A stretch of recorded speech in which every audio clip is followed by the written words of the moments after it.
Assalamualaikum, hi, welcome to my YouTube channel. Acha here.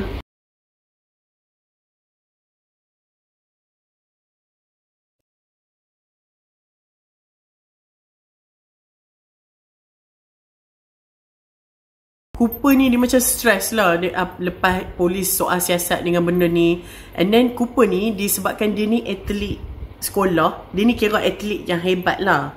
And then tiba-tiba bapak dia ni main dekat dia kata, okay, hang kena teruskan berlatih lah, jangan lupa hang ada training petang ni. Lepas tu mak Cooper ni macam cakap lah, dengan apa yang dah jadi ni, bagilah macam dia rehat satu hari ni kan. Lepas tu bapak dia macam kata, alah, kalau dia rehat pun satu hari ni tak buat apa, bukannya budak tu boleh hidup balik. Kita ni macam kena teruskan je lah hidup. Kira Cooper ni dia macam ada satu program di mana yang dia ni kira kena main depan semua yang sekolah. Sekolah ni kira macam yang akan rekrut hang untuk masuk universiti ataupun masuk team yang hang akan main in the future. Kira benda ni big deal lah untuk Cooper, and bapak dia ni memang push Cooper ni kira fokus dengan benda ni lah. And then tiba-tiba kira rumah dia pun ni macam diketuk, didatangi oleh someone. Bila buka pintu, rupanya girlfriend si Cooper ni, nama Kelly. Kelly ke Kili tak tahu, tapi Acha sebut Kelly je lah. Kelly ni memang macam Acha kata tadi, dia merupakan budak yang popular juga, sangat cantik. Dan dia bukan setakat cantik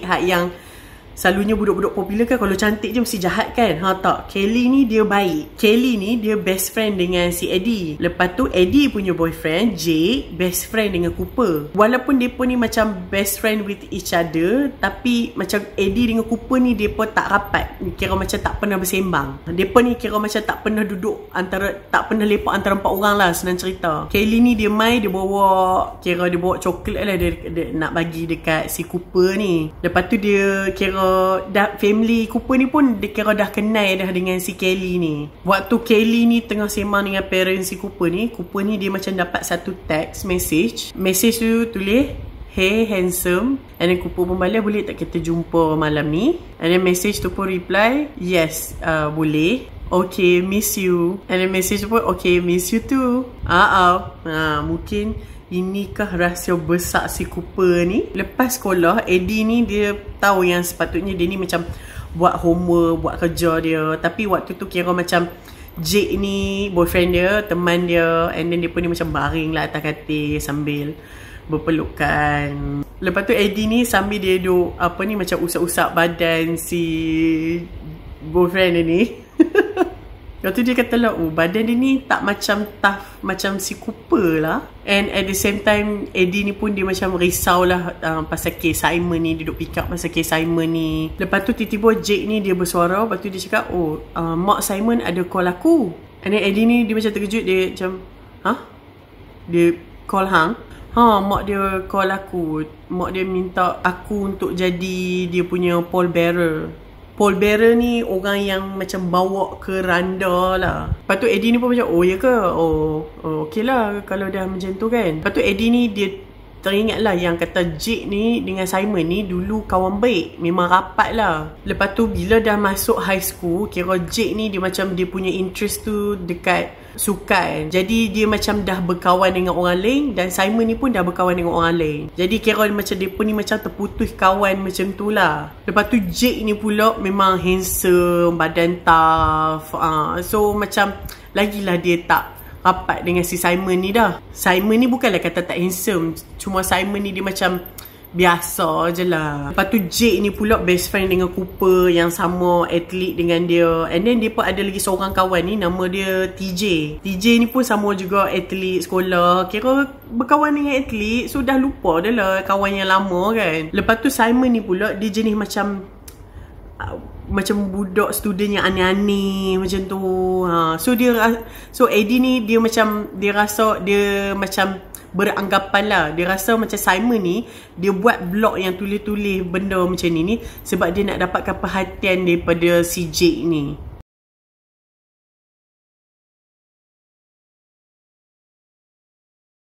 Mula-mula Simon ni dia tulis blog ni, dia cerita pasal siapa student yang kena sexual harassment, siapa yang kena bully. Kira macam blog ni bagus lah. Lepas tu bila dah lama-lama macam tiba-tiba blog ni dia macam more tu cerita pasal rahsia orang, kira macam gosip orang, dan setiap benda yang dia cerita tu semuanya betul. Tak tahu macam mana dia tahu, and then macam kira macam dia cerita the biggest secret of siapa-siapa je lah. Sebab tu yang macam ramai yang tak mau kawan dengan si Simon ni, sebab takut dengan dia. Kira takut lah macam dia ni akan expose rahsia hang. Walaupun Simon ni dia macam tulis blog tu, dia tak guna nama penuh hang, dia ambil macam nama huruf yang dekat depan je, tapi still orang tahu hang siapa. Macam orang boleh tahu konsep cerita tu menceritakan tentang siapa. Umpama macam kita tulis artikel macam kata, oh, penyanyi nombor 1 negara telah melakukan something.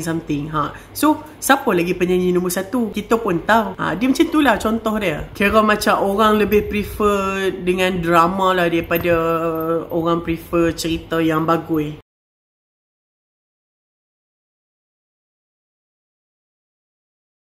Kisah Nick ni pula, Nick ni kira macam dia duduk dekat rumah yang macam rumah nampak macam usang, nampak yang macam rumah yang dah buruk lah. Kira macam laman pun rumput panjang, cat pun dah buruk, kira pintu rumah pun tak ada kunci, sebab macam nampak macam rumah ni macam tak ada apa, tak ada benda-benda yang berharga. Lepas tu Nick ni dia masuk rumah, and then nampaklah bapak dia ni ada dekat sofa. Kira macam bapak dia ni tertidur sambil pegang arak. Kira bapak dia ni merupakan orang yang alkoholik lah. Bapak dia ni dulu kontraktor, kira pernah bekerja lah. Lepas tu bapak dia ni kira macam jatuh tangga ke macam mana tau, kira cedera lah. And then lepas tu dia macam dah macam tak boleh nak bekerja dah. So dia habiskan setiap sen yang dia ada, setiap duit yang dia ada untuk beli arak aja semata. Kira dulu bapak dia ni still alkoholik, still minum arak banyak, cuma function. Kali ni dia tak function. Macam tu lah. Sebab tu yang punca yang si Nick ni jual dadah untuk dapatkan duit untuk bayar lah kira sewa rumah, kos-kos kehidupan mereka.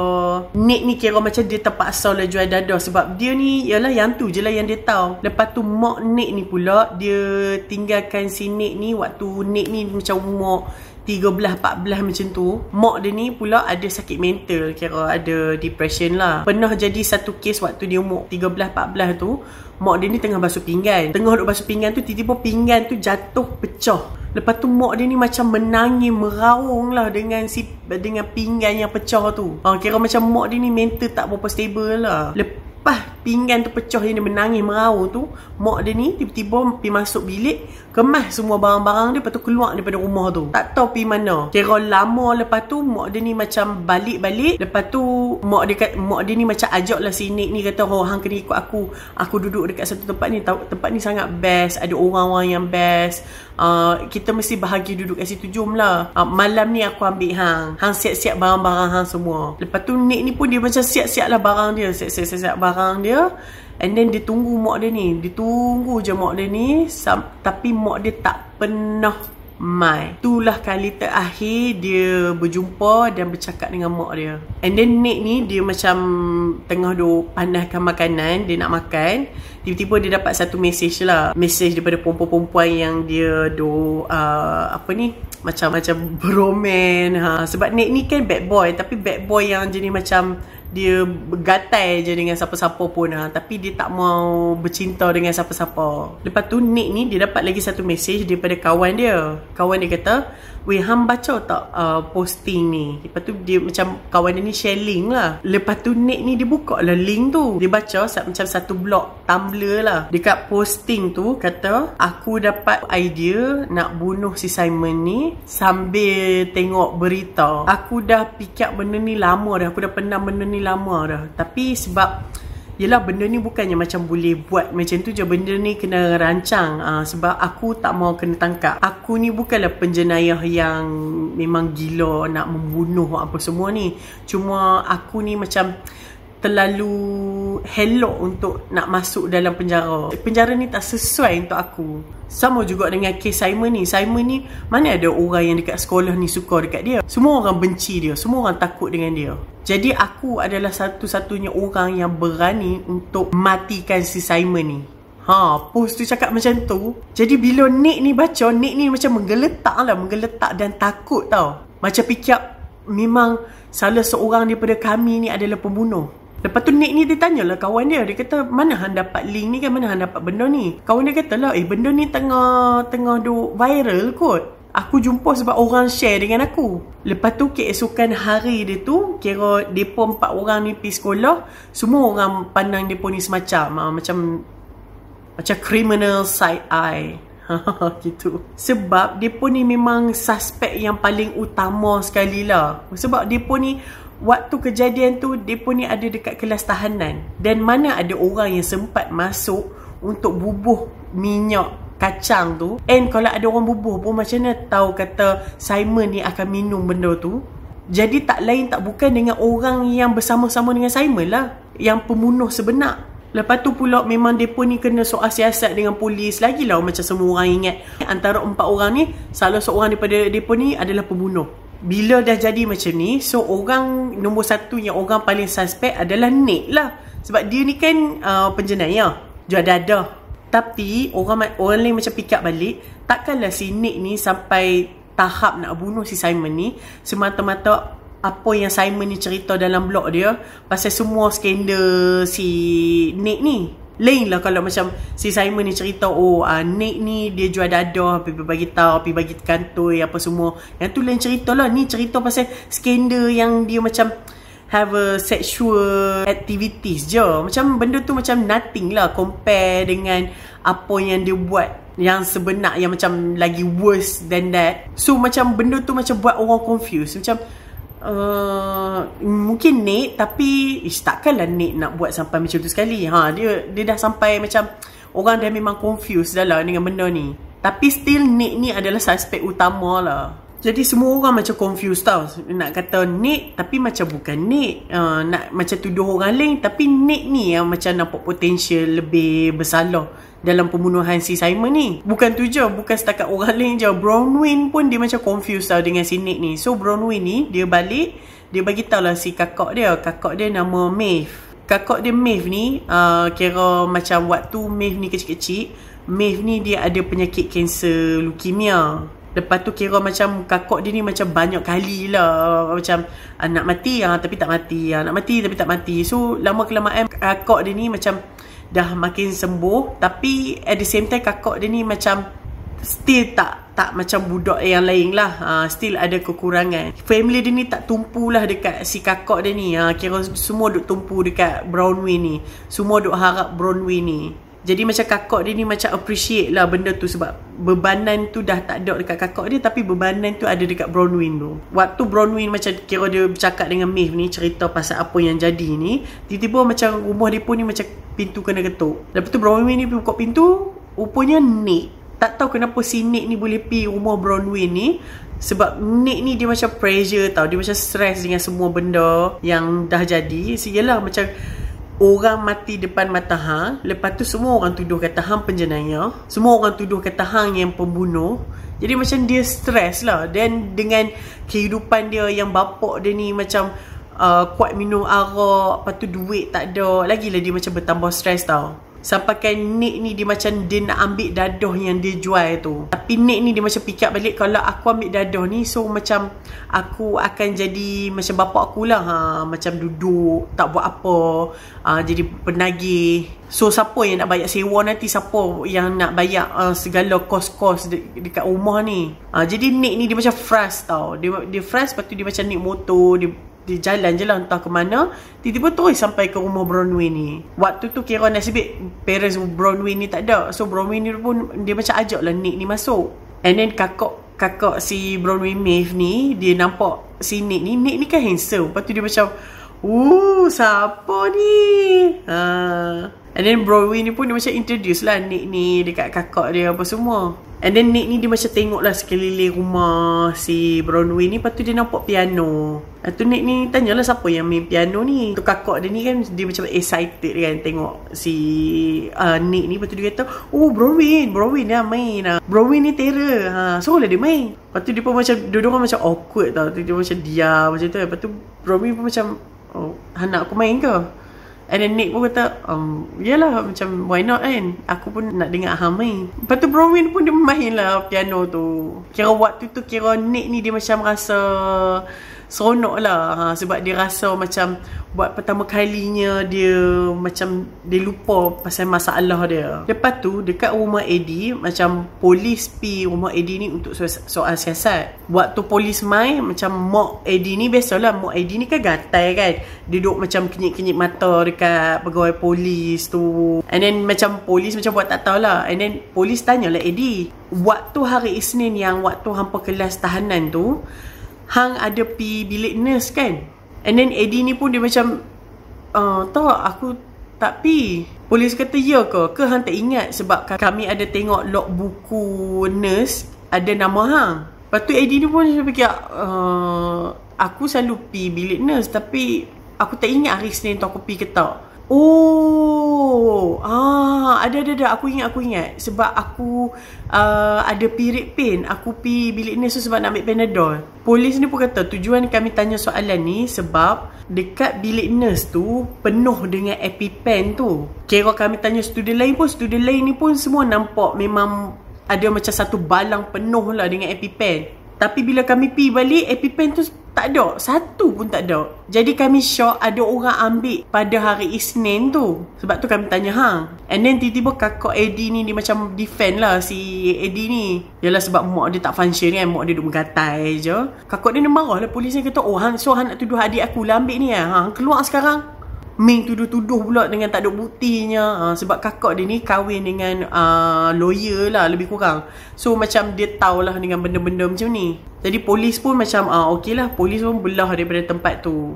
Lepas tu Eddie ni pula, dia tengah tunggu macam Jake ni ambil dia. Sebab dia pun ni kononnya nak pergi pantai. Eddie ni pun dia dah bersiap apa semua. Lepas tu dia kira tunggu Jake ni main je lah. Lepas tu bila Jake main, Jake macam kata, hang dah ready ke? And then Eddie kata, dah ready dah, jom lah. Jake kata, serius lah hang dah ready? Hang nak pakai macam ni? Ni baju ni yang hang nak pakai ni. Kata, kita nak pergi pantai kot, cubalah pakai macam bikini apa semua. Eddie waktu tu kira dia macam pakai pakaian yang bertutup lah. Sebab waktu tu kira musim sejuk. Jadi macam kalau pergi pantai, mestilah sejuk kan. Lepas tu Eddie ni pun kata lah, sekarang ni tengah musim sejuk kot, takkan hang nak expect aku pakai yang macam terdedah kot. And then Jake ni pun kata lah, yelah pakailah elok sikit. Macam ada ramai orang kot, kita nak jumpa dengan ramai orang kot yang nak lepak ni. Buat malu je pakai macam ni. Lepas tu Eddie ni pun dia macam setuju je lah dengan si Jake ni. Dia pun pilih tukar baju. Lepas tu macam kakak dia ni perasan lah dengan situasi tu. Kakak dia ni macam kakak dia ni pun kata, serius lah hang nak tukar baju? Macam sekarang ni tengah musim sejuk kot. Eddie ni sampai siap pakai high heels lagi. Sebab kan Jake ni suka dia pakai high heels. Hang nak pergi pantai kot, hang pakai high heels? Like what the hell? Like macam tak apa-apa je nak dengar cakap boyfriend hang sampai macam tu sekali. Lepas tu si Jake ni dia main dengan kawan dia tau, nama TJ. Eddie ni dia tak suka TJ ni. Dia macam bad mood lah bila dia nampak TJ ni. Lepas tu TJ ni dia macam perasan Eddie ni buat muka. So TJ ni pun katalah, bukan, aku sebenarnya nak main, aku tak mau lah main dengan hampa. Aku tak mau pi pantai ni. Tapi Jake ni macam dia dah ada kat depan rumah aku, dia paksa juga aku pi. And then macam Eddie ni pun macam okay fine, whatever. Lepas tu dia pun ni pun dalam perjalanan pi pantai tu on the way tu pun Eddie ni dia dah rasa sejuk tau.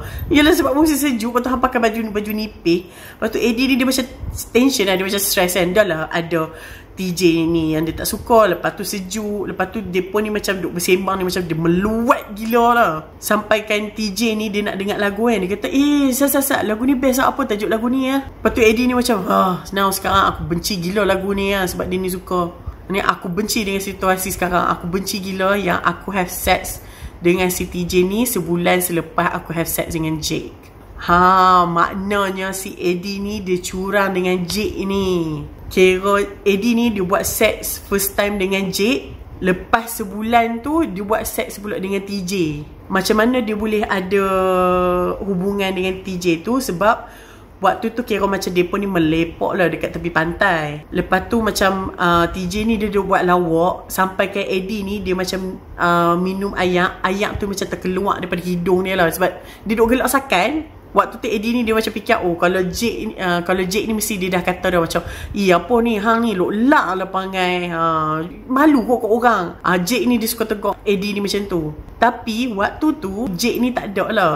And then bila TJ nampak yang Eddie ni gelak sampai air terkeluar hidung ni, TJ ni kata, wah cantiknya hang.